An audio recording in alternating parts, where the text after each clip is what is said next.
What's up, guys? It's Sean and welcome to another episode of the Heng podcast. And like always, today we'll answer a question from email. Just that this one is really long.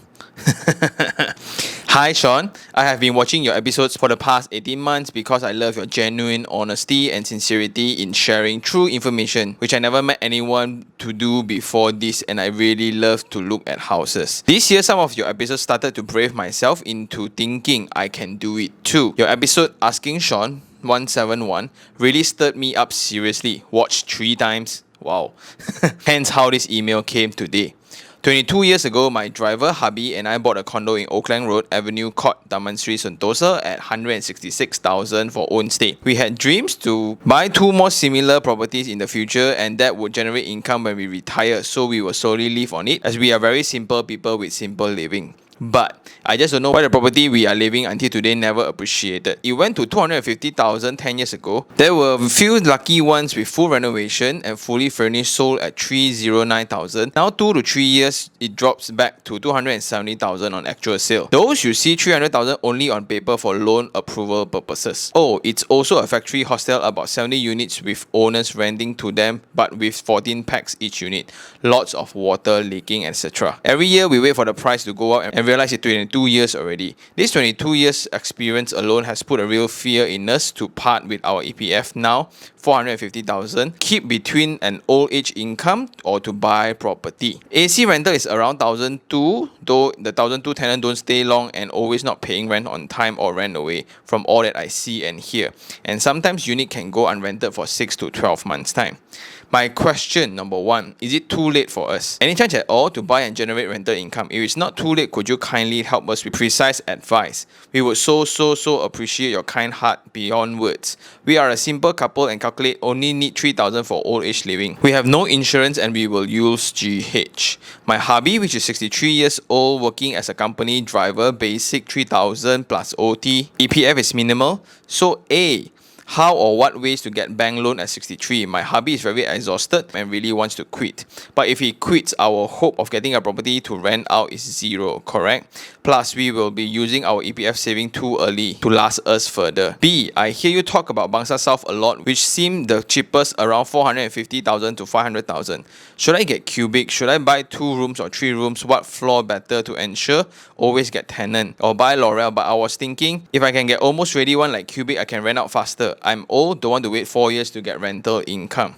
Question 2. Before I saw your channel, we were resigned to depend on my younger son, which is now Form 6, the moment he finishes study in 2026. I have a mental adult son who is unable to work and the meds is free from GH. You are our only resort of hope, so we eagerly wait for your advice. Please take all the time you need. Living with a mental son can be torturous most days and mental homes cost at least 1,800. So we also thought that we should get him a very cheap, no frills, 1-bedroom home. He needs to be living alone because he also OCD. Unable to work, but he looks and he can function normally. He can go out and buy food, get correct money changes, and his gift of walking and knowing road directions very well. So we thought in the old age we could get our sanity back and get him his own place. Any ideas where we can look? We don't mind far away from KL or PJ if it's much cheaper, as long as it's convenient for him. If you have, we thought of using the EPF 100,000 to pay cash, or you think we better rent a Roma whip for him about 1,100 ringgit.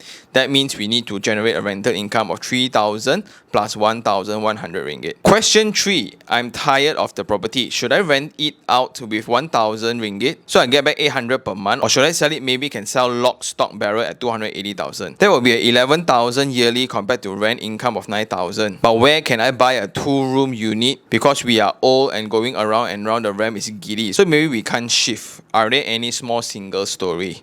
Additional info. Also, my sis, who is now a citizen and in a foreign country, said she wants to help with the 2,500 each month for 4 years until the younger son can start to work. She said I'm supposed to use it to rent out the unit and join that rent money to her 2,500 and get 2 units. One for the son, one for the family, because my blood pressure shot up very high due to stress with my mental son. After 4 years, we are still back to square one at the property altogether. So I'm thinking, wouldn't it be better for that money I buy a cheap property that can rent out? She will not give me more than 2,800 and only for 4 to 5 years. Please advise how I can not let this favorite money go to waste. Thank you, Sean. I really don't know who to ask except you. Dear Sean, we are not smart people. Please help us think what's the best move for us in this aspect and of preparing for old age with rental income, as you have great wisdom in this area. Thank you, dear boy. You're young with such a bright future. We were so scared after our first property failure. Don't be like us, but honestly, until today, we don't know what to do. If you have any concrete suggestion that can help us better our current hopeless condition, please so very kindly share anything about it. Thank you so much. With regards, 60-year-old auntie. So this is a letter from a 60-year-old auntie, more of narrating her struggles for property. And before we go into the questions, right, there's a few things that I picked up, which is number one. You guys heard of that song where the youth is wasted on the young? Many people will come to think and to realize the importance of investing early only when they are old. Especially in this current era where we think YOLO, YOLO. For those who don't understand, it's called you only live once. Therefore, they are partying like no tomorrow. Every month is like a must to clear off their savings account and survive off the credit card for the remaining days to come. Because you only live once. But how do I think about it is you only live once, so make it count. Why I think it's better to start investment early, because you have less commitment. Compared to the auntie here, you are old, then you are sick, then unforeseen circumstances, the above arrange some challenges for you, then only you will know that, hey, it's not enough. How nice if I start earlier. But what's worse in today's context is technological advancement is only getting faster. Like the fact that I'm making YouTube videos, right? Maybe YouTube is no longer relevant in 20-30 years time. I don't know. For those who are doing graphic design for a living, suddenly when Canva come in, your sales greatly dropped and you are no longer relevant. Or if you're a marketing manager who focuses a lot on media buy, suddenly everybody is doing their own media and you lose your job. And you are no longer relevant unless you change. And in this email as well, it illustrates one phenomenon. A lot of people buy properties for home purposes. We all understand that. But there's this hope that the property price will increase. And if possible, I will always go for a property where the rental can somewhat cover 80 to 85% of the installments. Because that's a direct data point to indicate the demand of the space. Let's say if you stay for 10, 20 years already and the monthly installment is actually covered by the rental, you can easily go out and get another unit without worrying about this initial unit, right? Because you don't have to worry about the money installment. Plus, you can also use that rental income as part of the calculation to qualify for the loan for the next unit. That's why for property number 1 and number 2 is crucial. It's crucial to be thinking from an investment point of view. Don't get a home, don't overspend on a home for your first or second. So in this scenario as well, like auntie moved into the house and it was 160,000 only, and you think about it, right, last time only 160,000 house. And now if they were to sell, it's 270,000. So indirectly, there's an appreciation of 100,000. And if you calculate percentage-wise, it's very high. It's 50%. Solid returns in my point of view. But the unfortunate truth of properties within this price range is always the irresponsible owners of them. So for every project, there will be a management body. And it's up to the management body to select and pick tenants they want to rent out or don't want to rent out. For example, in KLCC area, there are many management now who are forbidding short-term stay in their condo. Because a lot of residents, when they stay there, with their hard-earned money, they want to enjoy the labor of their hard work, right? Which is their home. Unfortunately, the neighbors every now and then will have different people. Had it enough, they bring it up in a meeting and call for votes, so they don't allow any more Airbnbs in the unit itself, which is great. But in a setting of a property with lower budget, right, most of the time, it's not resided by owners themselves. Most of them, they all rent out. And this may sound very stereotyping. People of their income group do not care as much about GMB meetings or management meetings and etc. because it's just troublesome. All of them are still trying to make ends meet. Therefore, who has more time for more meetings? Right? Leceh ma. You mentioned that a lot of people don't want to pay lah, but the keyword there is you hear say. There are many ways to control tenants. Of course, there's no guarantee. But what my management team do is before they rent out the unit, they will actually look for all the details from the tenant itself, like where do you work, how many people is going to stay inside. And this is not the tenant's problem. Like the current trend of tenancy agreements in Malaysia itself, especially in CBD, is usually a year. No more 2 years, 3 years, because renting ultimately is flexibility. Therefore, the need for furnishings becomes very important, where you kind of attract the right tenant. Like why people damage the unit? Because the unit is not nice to begin with.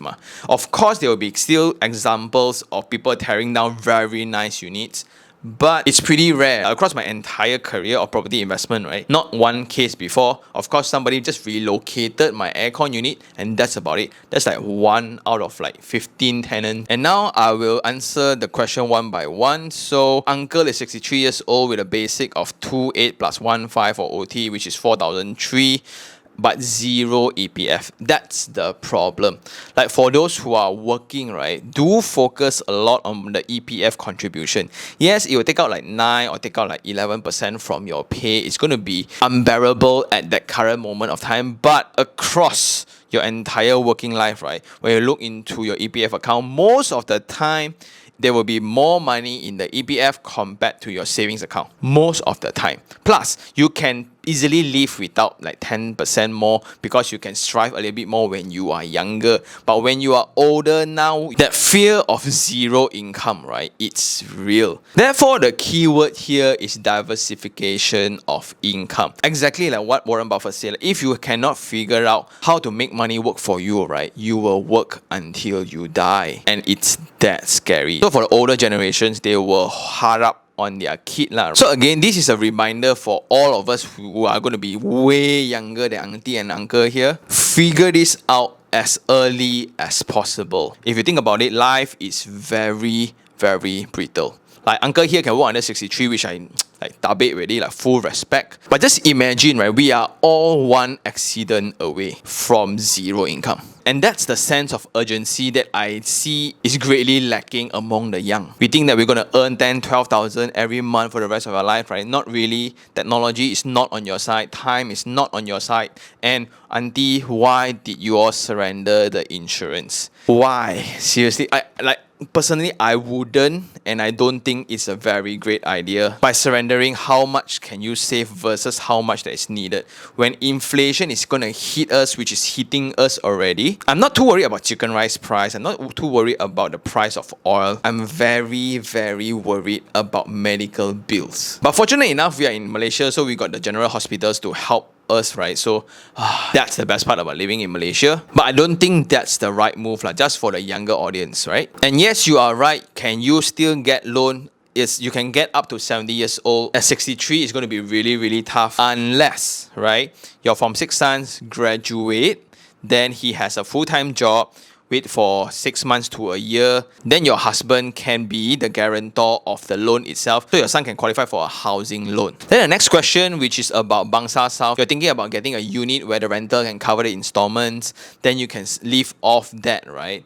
It's not as simple, auntie, especially as your age, because the unfortunate reality is this. You guys are buying properties at retail price.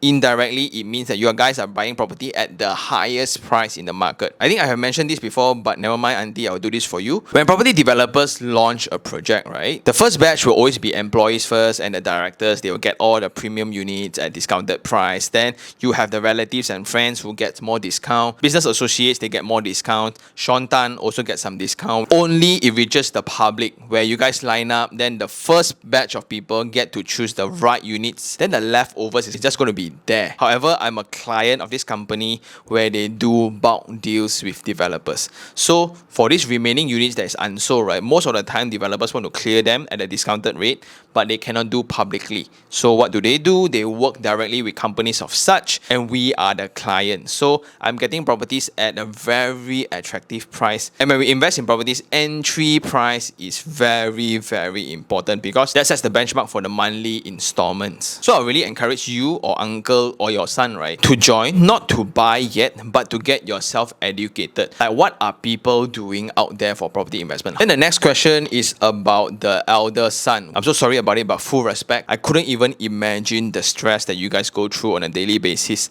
However, whether to put him in a faraway location so he can live on his own, or to put him close to you, that's a whole debate that only you will know. But if you expect instantly when you buy a property where it can generate income, that's going to be really challenging. Not only we are talking about installment breaking even with the rental. This is rental covering more, right? Covering more than the installment itself by 1 to 2 to 3,000 itself. This involves a lot of engineering within the deal of the property itself. So I'm looking at a property within Pangsa South, for example. Then I'm going to break into run room rentals to generate hyper positive properties. And the property must be acquired at a price below market value. So much more that instantly if you sell, you still make money. And there must be a system in place in how to monitor and manage them. Again, these are all the strategies shared within the company itself. So again, do check it out. Then going to question number 3, do you want to rent out a unit currently at 1,000, but where are you guys going to live? Right? You should always buy something existing, then you guys move in. Then is it feasible in that sense? The reality of the car park here is real, where Auntie is complaining about the ramps they go up to on apartments lah. So every day you need to drive once or twice, right? Whoa. And now you have a very kind sister who is about to give you 2,500 a month, with the intention of putting this into the fund to support your kid or to get a house or whatsoever lah. So how to use it further? This is going to be a very complicated one for the rest. I'm doing my best. So husband and wife, you plan to quit. So if you guys quit, you guys hard up on your kid. It's only Form 6. It's going to take a while more. He's going to get his degree. Are you guys not letting him taking his degree? I'm not too sure. Then uncle is also tired. He don't want to work anymore. So your monthly expenses estimated is going to be 3,000, not too much, plus 1,000 rental for the elder brother if he's going to be relocated. So then do you rent out the property or do you sell the property and have that cash to buy something else? Will it generate better cash flow? Those are the variables here. Those are the questions here, and those are big ones. My suggestions would be, number 1, to change the mindset. Instead of a victim mindset, which focuses a lot on scarcity, it's important to switch yourself to a positive mode. I know it's extremely challenging, but there's no other way. Like if you look at 63 being old, being tired, for me 63, you can perfectly start a channel sharing your wisdom. You can perfectly do agency work, like you can just try to learn how to do real estate, sell and rent houses, so you can actually go out occasionally to open doors, show people. It's all within you. If you think that you are settled, done, I'm going to just hope my son, you are going to be right. You are also right if you try to do things further.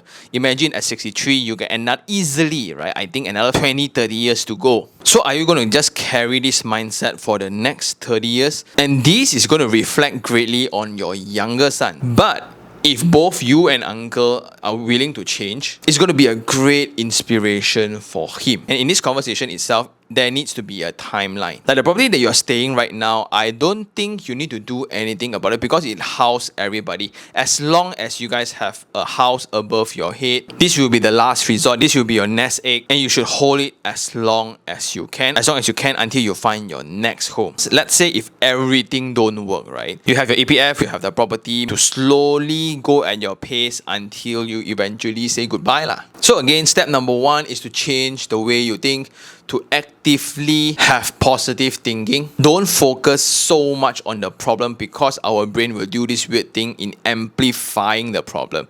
So now be very objective about it. Okay, so how do I earn extra while having the kid to take care? He's pretty independent by himself, so you can actually go out and try to learn a new skill. At 60, right? Like the fact that you can watch YouTube, you are sending me an email. That can be customer service already. Like how to do cold callings, you can do at home, learn how to use Zoom or whatsoever, right? There will surely be something for you that you can do. And at this junction, right, it's easier to focus on active income rather than hoping to get a property where it can give you the difference in rent rental. It's just too much risk there where I don't know you guys can stomach or not. And that is also a great demonstration for the other audiences, right? I have 30 to 35 years to apply for my loan. Hence, my money installment is going to be the minimal, and I'm going to enjoy the delta, which is the difference between the installment and the rental, the most for the next 30 to 35 years.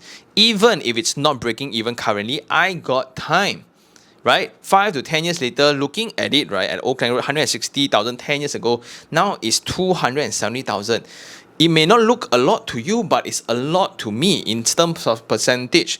100,000 appreciation for a 160,000 house. That is easily more than half. And just by sitting down there, hoping and praying for the property price to go up is not going to do anyone justice. So that's the second move, to focus on actions, not the problems. Third, get yourself educated. Like, I really appreciate the fact that you're watching my videos. Right, this is such a relief. I'm also very proud. I'm grateful that you are watching, but it's important now to invest in your knowledge. You have Facebook, you have Instagram. Learn and understand the game of property first if you choose to deep inside. But as mentioned just now, you can do this concurrently. Change your mindset. Think positive, then take action on it. So you can look for an active income job, so uncle can rest, no longer do the driver's job. He can also help out with that. 2-person doing the job, then suddenly you can have 3,000 to 4,000 income, which is slightly better, and that gives your son some hope. So whether he wants to pursue education or not is up to him. He wants to help out with the family, which is also great. Entirely up to him, so he has the choice, and it will be a motivation for him to see, wow, my parents is taking action, I should too. At the same time, learn as much as you possibly can about the game before you put yourself into it. Like now, you keep thinking that property investment that can generate a lot of income and all, right? We're talking about around 3 to 5% of properties in the entire Malaysia that can give you the positive income of surplus 1,000 a month. Seriously. That's like 3 to 5%. Like, I have the insider to do it. I'm kind of openly sharing it. But on a normal scale, if you talk to anybody, you talk to any of your relatives, right, it's going to be crazy. Plus, you don't have 35 years anymore. And last of all, the only way to change our circumstance is to first change whatever that's here, and massive action. So that's the only way I seriously know how to do things. And may I suggest, right, for you and uncle to exercise a little bit more regularly. So that will change and get more fresh air. And it's also our own responsibility to take care of our own health. Plus, you don't have insurance. I don't know how many times I'm going to mention this, but I'm very, very concerned about that. So you need to really make sure that you take care of your health. Eat healthily. If you're overweight, try to walk more. And that will also help cleanse the mind. Hence, you see things way clearer and take massive action. If you want to learn faster, learn more, and don't hope for the easy way out. Now, no offense, auntie, you are only looking at your son as a solution. The property that you buy magically will just generate you a lot of income, so you and uncle don't need to work, and your son is going to be away from you guys. Yeah, my humble opinion, take control of your life instead of hoping for things to happen. Go make things happen. And with that, thank you very much again, Auntie, for sending in the email. This is a very, very complicated situation. I thought I'm running a real estate channel. Manada is transforming in front of our eyes now. But anyway, I'm grateful. I do wish all the best for you and uncle and our boy also, provided he watched lah. And with that, for those who still have any more questions regarding real estate, do just email me at taniherng@gmail.com, or you can just DM me on Instagram, iherng, and I'll see you on the next one. Ciao. When love comes in